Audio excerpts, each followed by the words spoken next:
Okay, here's a shot at the carrying case. It does come with a shoulder strap and an accessory pouch on the front. Inside you're going to find this lanyard. It's a wrist lanyard that is detachable. It has a clip and the ring for actually attaching to the tripod. Then you have the tools inside this bag, as well as some extra hardware. Your directions, some accessories like a spike foot, and a rubber foot. Here it is. This is the stand itself. I will go ahead and get these feet set up, and I'm going to attach the wheels now that it comes with to the bottom, and then I'll show you what that looks like. I'm not sure about you guys, but I use some expensive gear, and so when I'm going to use a monopod like this on the wheels, I'm going to use the included tool to actually ratchet this down, tighten it, and make sure that these wheels don't loosen up over time. I want them to have a pretty good fit. Here you can see they have locks so that you don't get rotation on your wheels. Keeps it steady for you. It's going to lock down, and it's very strong. And unlock. Pretty much could do that with your foot. I think it would be very easy to do.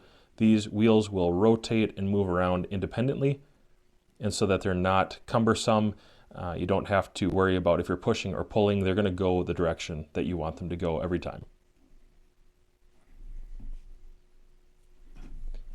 Something kind of unique, there is a thread on the base for an accessory. It looks like it's 1/4 inch, and that can be found on each side. There's a thread there and a thread on this side as well. To collapse the legs, all I need to do is press in on the tab, and you have those two positions right there. Those are your positions. If you were to go any further, there would be really no function with that, no purpose, but you have your standard sprawl, and then you have collapsed. It's probably also useful to note that there's two different thread pitches that go all the way through, and you could top mount something on top of these legs if you really needed to, point it up. So if you have some sort of accessory or something that you need to mount on top of that, just lots of different ways that you could use it, and probably adds to the versatility.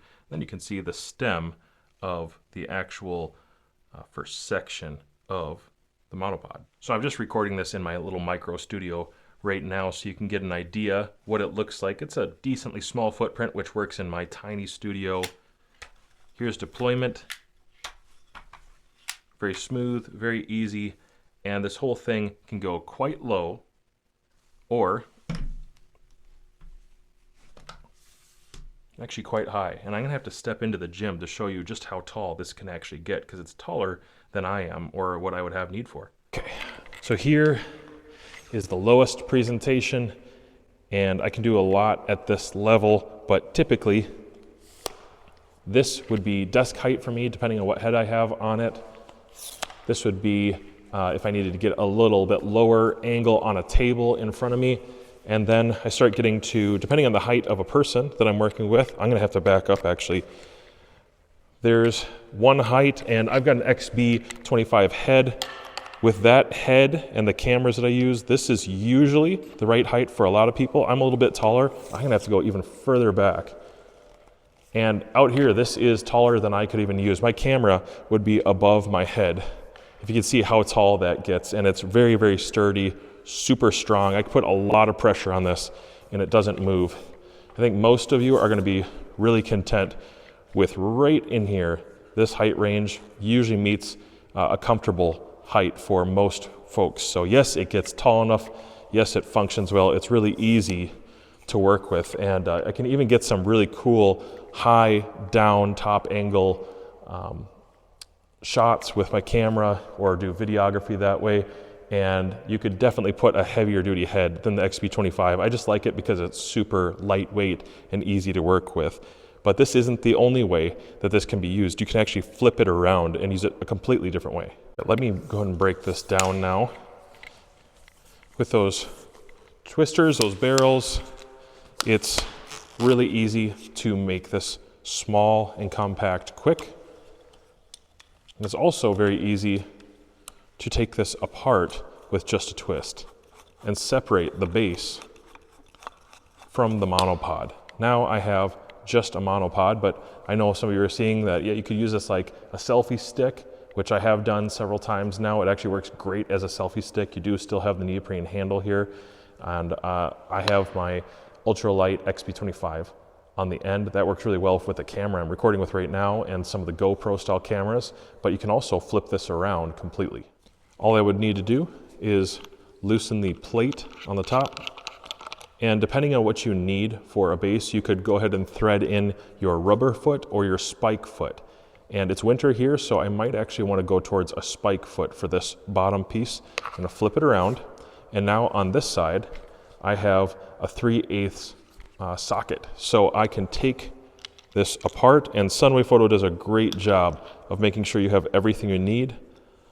I've got a 3/8 socket, and I can screw this in with just the included hardware bits. All the things that they already had there, I can put this in if I, for some reason, wanted to try to run that plate on there. It doesn't leave you a lot of thread, so what I would do is just direct thread from there onto my 3/8. There we go. And now I've got a more traditional looking monopod without the base, without the feet, that still gets really, really tall. So it doesn't matter if you're 6'5" or 5'3", this should be tall enough for you. You add the spike foot and the rubber foot, and now you have a lot of control for angling shots. If you add the wrist lanyard off of that, some people use the wrist lanyard for tension. Some people use these for almost like a trekking or hiking stick on the way out to where they're gonna film or do videography if you're an outdoors nature lover. And this is kind of the tool for you then. You have basically a trekking pole, a walking stick that you can film off of. And it is pretty robust, it is thick. You start with bigger portions and it condenses down to a very tiny, lightweight pole if you just don't need that base. All right, let's just do a little test. Looks like it rides along pretty smooth. I think those wheels are a good size. I'm on concrete, obviously. And it looks like it rides okay. It's not too bouncy and bumpy on those wheels. I think that's pretty good quality, and as long as you get the screws tightened to the same depth, it's gonna be pretty level, and you always have a ball head for that anyways. Let's go backwards and see how it does. The image still looks pretty good. I'm of course using a gimbal, so that's gonna change some things, but it doesn't look too bumpy. And actually rolling this, it's pretty quiet. The wheels feel, yeah, they feel really smooth. It's quiet. I don't think I'm gonna pick that up in the audio, even if I had my mic off. I don't think you'd hear that. Looks like it's pretty smooth. As long as I hold onto it in the same place and I'm not pushing at the very top of this stand, at the thinnest part at the top towards the camera, if I hold on about the middle part, it looks like it moves with me pretty good. Not that you'd be filming a lot like this, but more so the other way when I'm filming what's out there or tracking with somebody. I think I could actually push this and it would be relatively smooth. Another big deal is obviously footprint. Like I said, in my little studio, I can't have a super wide base tripod in there. Like the standard, very sturdy tripods have very wide legs. They're big, they're heavy, kind of cumbersome to work with. But this monopod allows me to hook up lights, cameras, screens. I've done a number of things with this. It's just very versatile, and it has pretty much all the features that I would like and more. I can do more with this than I expected and more than I can with other monopods.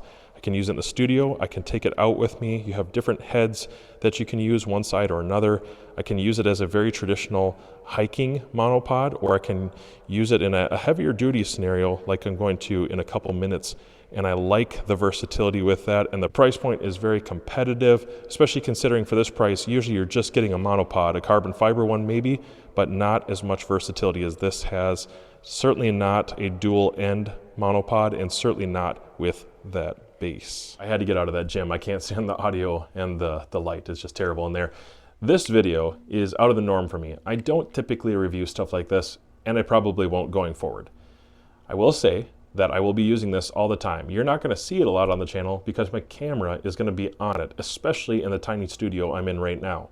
I don't have a lot of space, and I can't have wide fanned legs out like traditional monopod, or traditional tripods rather. So I need a monopod, and most monopods you either have to hold them or they have to be stationed somehow and set up with some sort of base. And the bases alone are typically close to the price of this monopod base combo. I like this one a lot. I think the features are great. I think the price point is very, very aggressive. It's competitive, and the quality is very high. I love the fact that I can use both sides. I can use it like a traditional monopod or like a hiking stick. I can put a spike foot on it, a rubber foot. It's weather resistant, dust resistant. These are the things that I have to run into in my channel, and I can take this out and use it in lots of environments easily. It packs down, it fits in a very small case, and it comes with the accessories that most people are going to want or need. So I think this is probably the best deal on a monopod right now. If you have a studio or you want to do lots of video work and you need to move things around, I can't find a reason that you wouldn't want something like this. I think it's probably way more versatile than most of the other gear out there for about half the price. So thanks guys for watching. I appreciate that. If you like and maybe share the video, subscribe to my channel, it'd help a lot. And maybe if you like this one, some of these videos that are recommended for you would also be interesting.